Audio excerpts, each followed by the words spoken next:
নমস্কার শ্রোতা বন্ধুরা, সন্ধ্যায় গল্পের আসর ইউটিউব চ্যানেলে তোমাদের সবাইকে স্বাগত। আজকের গল্প সঙ্গোপনের সুর, কলমে দেবিকা সাহা। একটা রেস্টুরেন্টে মায়েদের নিয়ে এলো অঙ্কন আর অর্চি। আজকের প্ল্যানটা একটু মডিফাই করেছে অঙ্কন।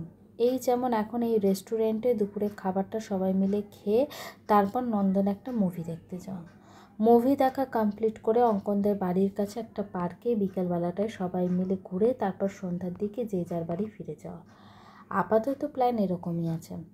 আসলে মায়েদের সাথে এরকমভাবে ওদের দুজনে কখনো বেরোনো হয়নি তো, তাই একদিন যখন দুই মাকেই একসঙ্গে পাওয়া গেছে তখন আর প্ল্যানটাকে হাতছাড়া করা যায় না। অবশ্যই এ ব্যাপারে দুই মায়ের অবদানই বা কম কোথায়। তারাই তো বুদ্ধি করে দুজনকে নিয়ে একসাথে ঘুরতে বেরিয়েছে। না হলে এই ছেলে মেয়ে দুটো যে একসাথেও বেরোয় না কোথাও, আজকাল সেটা মায়েদের চোখ এড়ায়নি। আর দুজনকে জানিয়ে এই প্ল্যানটা করলে দুজনের মধ্যে কেউ না কেউ যে প্ল্যানে ব্যাকরা দিত, এও তাদের অজানা নয়। তাই তো আজকের এই প্ল্যান। কি খাওয়া যায় বলতো অর্চি? বলে ফেল তাড়াতাড়ি। আমি ঠিক করলে তো ওটা তোর পছন্দ হবে না, আমার ঝগড়া করবি। অঙ্কন স্বভাববশত অর্চিকেই প্রশ্নটা করে ফেলল। ওদিকে মায়েদের সামনে ওকে প্রশ্নটা করা একটু অপ্রস্তুতেই পড়ল মেয়েটা। মায়েরা যে একে অপরের দিকে তাকিয়ে ঠোঁট চেপে হাসছে সেটাও চোখ এড়ালো না। অঙ্কনের দিকে একটু বড় বড় চোখ করে তাকিয়ে তারপর নিজে থেকে ব্যাপারটা একটু সামাল দেওয়ার চেষ্টা করলো। কাকিমা, তোমরা বলো না কি খাবে? অঙ্কন তো তোকে বললো সিলেক্ট করতে, তুই ঠিক কর না, আমরা ওটাই খাবো। কোথায় কি বলতে হয় এখনও শিখলো না ছেলেটা। আরে বাবা, এটা কি আমরা দুজনে এসছি নাকি যে যা মুখে আসবে বলে দিবি? মায়েদের সামনে এভাবে খাবার সিলেক্ট নিয়ে আমাকে ঝগড়ুটেও বলে দিল। মা কাকিমা আমাকে এখন কি ভাবছে কে জানে, কবে যে বুদ্ধি হবে তা ভগবানই জানে। মনে মনে অঙ্কনকে দু চার কথা শুনিয়ে যতটা সম্ভব নিজেকে সামলে ভদ্রতার খাতিরে একটু হাসলো মেয়েটা। ওদিকে তাকিয়ে দেখো, নিজে কথাগুলো বললো অথচ কোনো পাত্তা নেই, নিজের মনে ফোন ঘেটে যাচ্ছে। না না, তোমরা বলো না। ঠিক আছে মা, অত ফর্মালিটি না করলেও চলবে, বলে ফেলো তুমি। কি আর করে উঠছি, আবার একটু হেসে মেনু কার্ডে মনোনিবেশ করলো। দুটো মিক্সড রাইস আর 2 প্লেট চিকেন কোরমা। অনেকটা অ্যামাউন্টেই দেয় এরা, আমাদের 4 জনের হয়ে যাবে। তুই কি করে জানলি? তুই কি এখানে আগে এসেছিলি? মায়ের কথাতে একটা চওড়া হাসি রেখা মুখে টেনে এনে অঙ্কনের দিকে একটু তাকালো মেয়েটা। ওদিকে অঙ্কন জল খাচ্ছিল। অর্চি মায়ের মুখ থেকে এরকম একটা কথা শুনে আর একটু হলেই ভীষণ খাচ্ছিল ছেলেটা। না, আমি কি করে এখানে আগে আসবো? এটা আমাদের বাড়ি থেকে কত দূরে? রিভিউ মানে অনলাইনে রিভিউ দেখেছি, সেটা দেখেই বললাম। এক্সকিউজ মি দাদা, অর্ডারটা নেবেন? অফিসের এই টিফিন সময়টাতে একটু যেন হাঁপ ছেড়ে বাঁচে কিয়া। সারাটা দিন ছোটাছুটির পর এই সময়টাকে বেশ ভালো লাগে। আজকে বাড়ি থেকে খাবার না আনায় ক্যান্টিনেই যেতে হবে। কিছুক্ষণ আগে মৌমি ফোন করেছিল, বললো ওদের অফিসের পাশে একটা নতুন রেস্টুরেন্ট খুলেছে, ওখানে নাকি অফার চলছে প্রথম দিনের জন্য। তাই আজকের প্ল্যান লাঞ্চটা ওখানে করা। তা একদিকে ভালোই হলো বেশ। একটা কোণার দিকে চেয়ারে বসেছে মৌমি আর কেয়া। আপাতত মেনু কার্ডটা হাতে নিয়ে কি খাওয়া যায় সেদিকেই ব্যস্ত মেয়েটা। এই কেয়া, শোন না, তুই খাবারটা সিলেক্ট করতে থাক, আমি একটা কোল্ড ড্রিঙ্কস নিয়ে আসি ওদিক থেকে, কেমন? মৌমির কথাতে ঘাড় নেড়ে সম্মতি জানালো কেয়া। প্রায় 5 মিনিট হয়ে গেল, মৌমির আসার আর পাত্তা নেই। দূর বাবা, ভালো লাগে নাকি? কথাটা ভাবতেই মৌমির নাম্বারটা ডায়াল করলো। মিস কেয়া সান্যাল, তাহলে এতদিনে তুমি নিজের জীবনের সোকল ট্রমা থেকে বেরোতে পেরেছ, কি বলো? সামনের দিকে তাকাতেই অদ্ভুতভাবে চমকে গেল কেয়া। সেই চেনা মুখ আর চেনা চোখ দুটো, এই মানুষটা এখানে কি করছে? না না, এখানে ও থাকতে পারে না, আমার কোথাও একটা ভুল হচ্ছে। কি চেনা যাচ্ছে না? না, ভুল তো নয়, তার মানে ও ঠিকই দেখছে। ওর সামনে সেই মানুষটাই দাঁড়িয়ে, কিন্তু এতদিন পর হঠাৎ ও এখানে কেন? নন্দনের মুভি দেখতে যাওয়া সেই ছোটোবেলা থেকে নস্টালজিক অর্চির কাছে। সেই তখন থেকে স্কুল পালিয়ে অঙ্কনের সঙ্গে মুভি দেখতে যাওয়া কি কম হিড়িক ছিল? কথাগুলো ভাবলেই এখনও হাসি পায় অর্চির। মা আর কাকিমা ইচ্ছে করেই ওদের থেকে আলাদা করে দুটো সিটে বসেছে।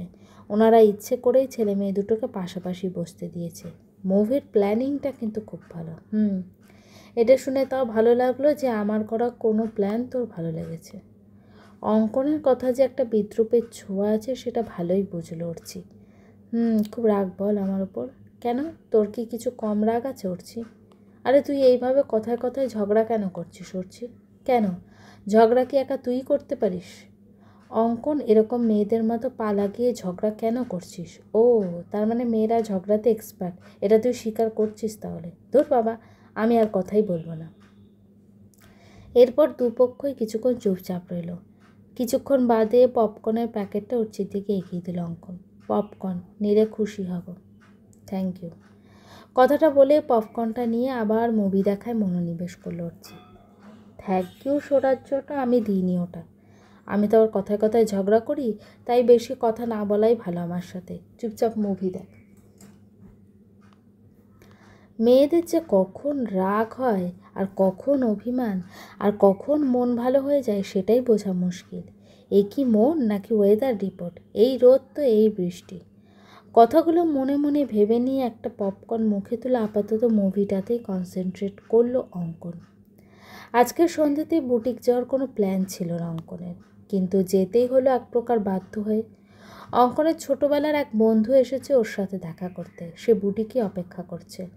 অঙ্কন বারবার তাকে ফোনে বলেছিল বাড়িতে আসার কথা, কিন্তু কাজের অজুহাতে অঙ্কনের এই বাড়িতে আসার প্রস্তাবটা এড়িয়ে গেছে, তাই অগত্যা যেতেই হচ্ছে।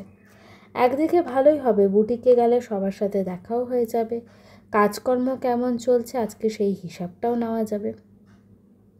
অর্চিকে একেবারে বাড়িতে পৌঁছে দিয়ে সেই পথেই বুটিকে যাবে অঙ্কন। অর্চির মা এখন ফিরবেন না।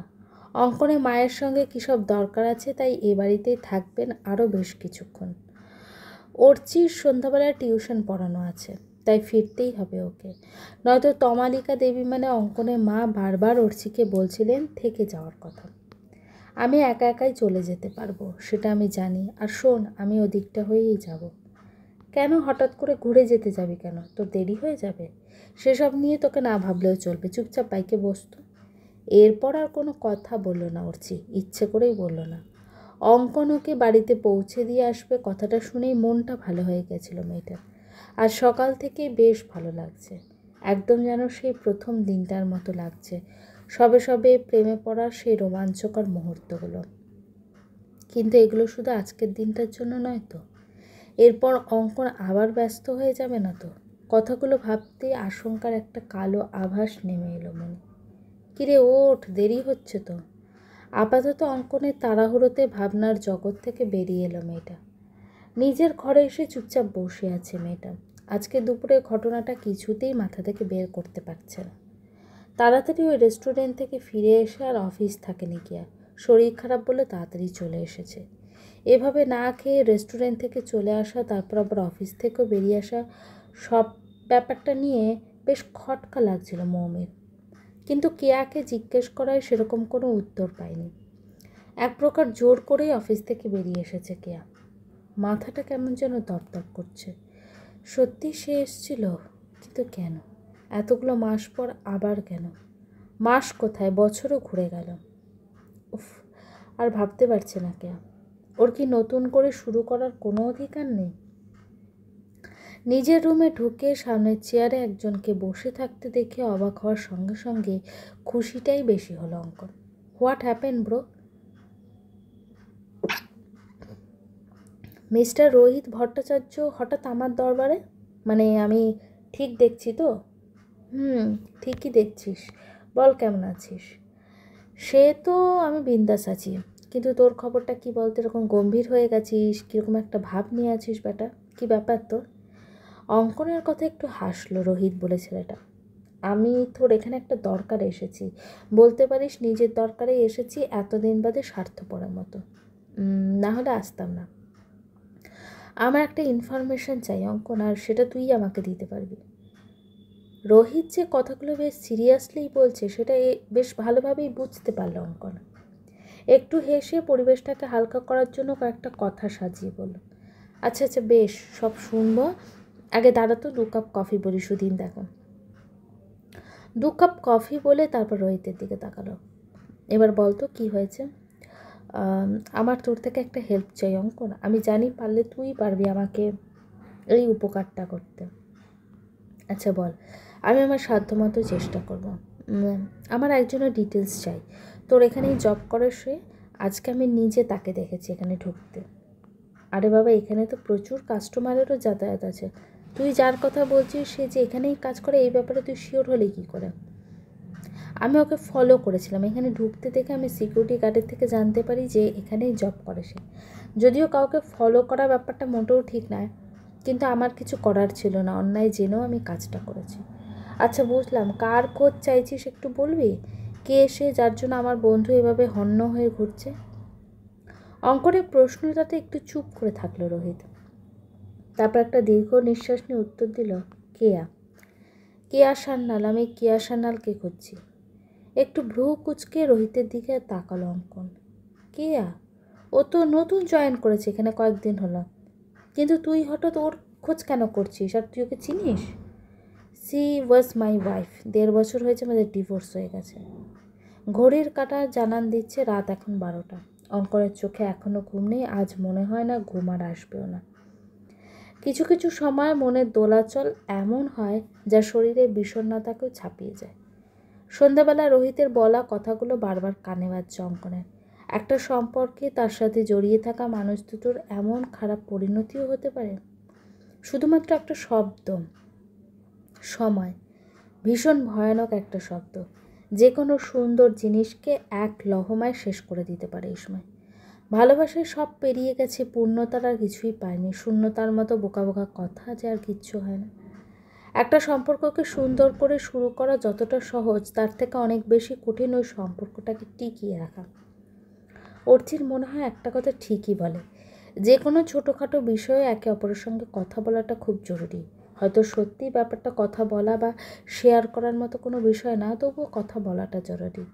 কিন্তু পজিটিভনেসকে, যে কোনো সম্পর্ককে সুন্দর করে মেনে নিতে হয়। এগুলো হয়তো খেয়াল রাখা। থাকুক না কিছু পজিটিভনেস, আগলে থাকুক জীবনে। তোমার কাছে ব্যস্ততার 1000টা কারণ থাকবে, যার জন্য তুমি তোমার কাছের মানুষগুলো থেকে, তোমার স্বপ্নগুলো থেকে অনেক দূরে সরে যেতে পারবে। কিন্তু আগলে রাখার একটা কারণই যথেষ্ট, আর সেটা হলো ইচ্ছে।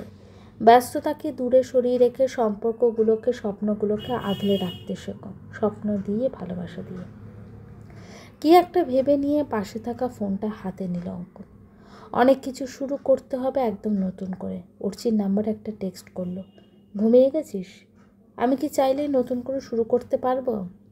হয়তো পারবো না, কিন্তু আত্মগ্লানিতে আমি আর ভুগবো না। এই একটা বছর ধরে যে পরিমাণ আত্মগ্লানিতে অবিরত ভুগে চলেছি, সেটা আর সহ্য করতে পারছি না। ক্ষমা আমায় চাইতেই হবে তোমার কাছে। ক্ষমা করবে কি করবে না সেটা সম্পূর্ণ তোমার ব্যাপার। আমি তোমার সঙ্গে যে অন্যায়টা করেছি, সেটার আদৌ কোনো ক্ষমা আছে কি না আমার জানা নেই, কিন্তু আমি আমার অন্যায়টা স্বীকার করব তোমার কাছে। তারপর তুমি যদি আমায় শাস্তিও দিতে চাও, আমি মাথা পেতে নেব, কিন্তু এই আত্মগ্লানিতে আমি আর ভুগতে পারবো না। সিলিংয়ের দিকে তাকিয়ে কতগুলো ভাবতে একটা দীর্ঘশ্বাস বেরিয়ে এলো রোহিতের মুখ থেকে। ফোনের নোটিফিকেশনে ঘুম ঘুম চোখে ফোনটা হাতে নিল অর্চি। হোয়াটসঅ্যাপে মেসেজ দেখে একটু চমকেই গেল। অঙ্কনের মেসেজ, তাও আবার এত রাতে। কী হয়েছে ছেলেটার? তাড়াতাড়ি করে ফোনটা হাতে তুলে নিল অর্চি। একটা অদ্ভুত সুন্দর ভালো লাগায় ভরে উঠল অর্চির মনটা। গল্পটি কেমন লাগলো অবশ্যই আমাকে কমেন্ট করো। আর আমার চ্যানেলের গল্পগুলো যদি তোমাদের ভালো লেগে থাকে, চ্যানেলটিকে সাবস্ক্রাইব করে পাশে থেকো। গল্পের পরবর্তী অংশ খুব শীঘ্রই আসছে, এবং গল্পগুলোকে প্রচুর শেয়ার করো।